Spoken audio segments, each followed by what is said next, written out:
Mr. President. The senator from Alaska. Mr. President, as you know, once a week I come down to the floor when we're in session to recognize a person or group of people in my state who make it very, very special. The great state of Alaska. We call them our Alaskans or Alaskan of the Week.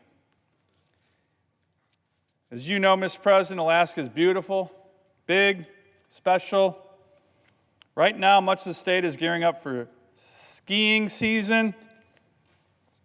Snow's out.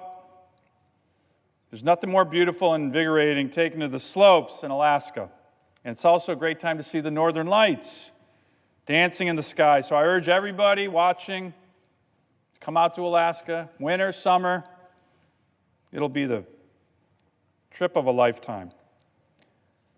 But of course, it's much more than snow and beautiful dancing lights. Our people are what make us so special. Rugged, independent,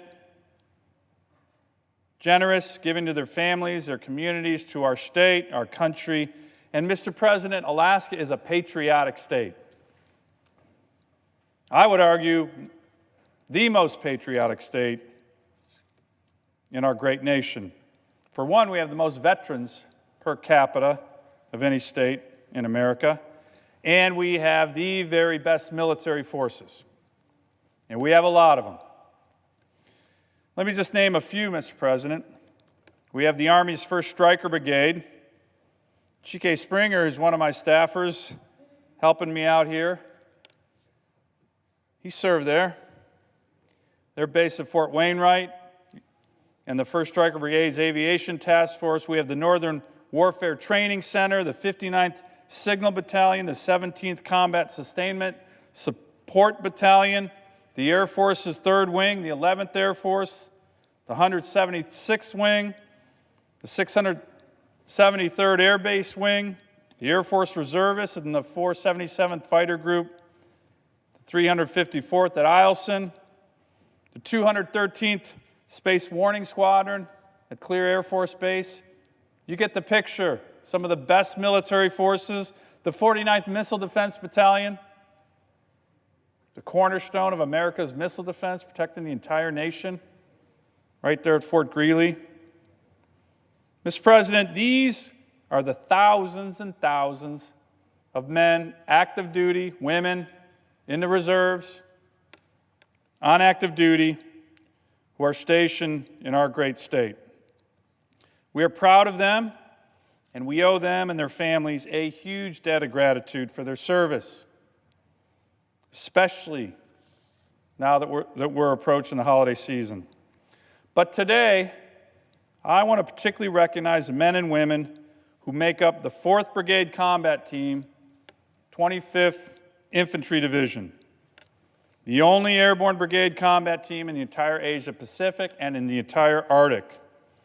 As my colleagues on the Armed Services Committee know, they are referred to in Alaska and throughout the Army as the 425. This unit, over 3,000 men and women strong, are our Alaskans of the Week. Now, Mr. President, I want to talk a little bit about the 425. It has a very strong lineage and heritage.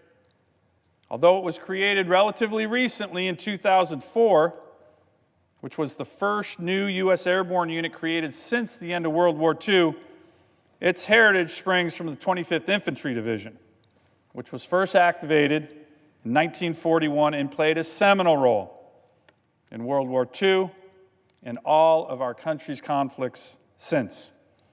And just like the 25th Infantry Division, the 425 has played a major role in our country's conflicts since its inception. Members of the 425 have deployed to Iraq in support of Operation Iraqi Freedom, to Afghanistan in support of Operation Enduring Freedom, and just last December, a couple months ago, they were deployed again to Afghanistan to train and advise Afghan security forces. Mr. President, as part of a larger drawdown of our military and the Army, a misguided drawdown by the previous administration that was announced in 2015, the 425 was one of 40,000 active duty Army soldiers that were getting ready to be cut, just gotten rid of.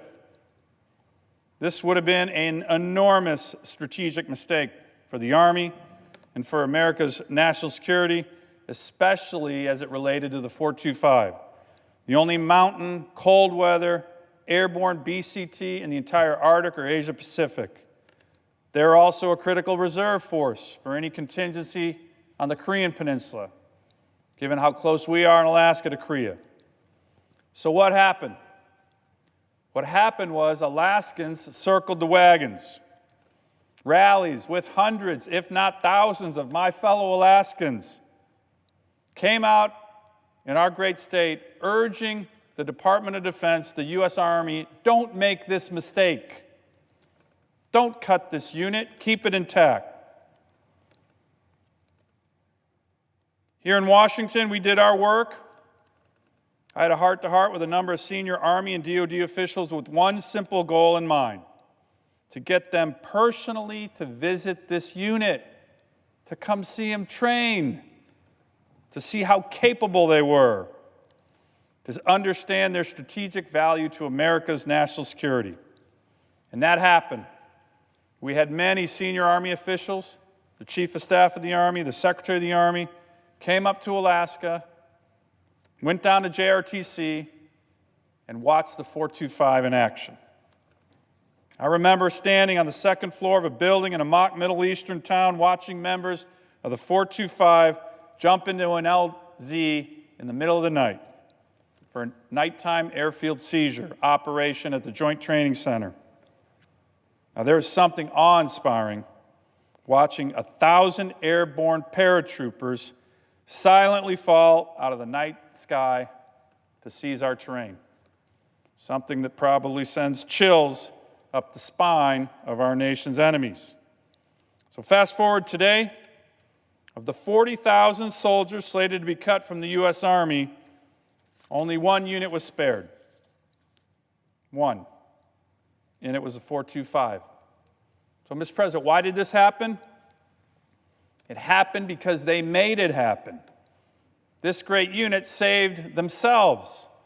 When the Army's top brass came to Alaska, went down to Fort Polk and watched them train at JRTC, they saw what a great unit this was, and they realized that they were making a big mistake.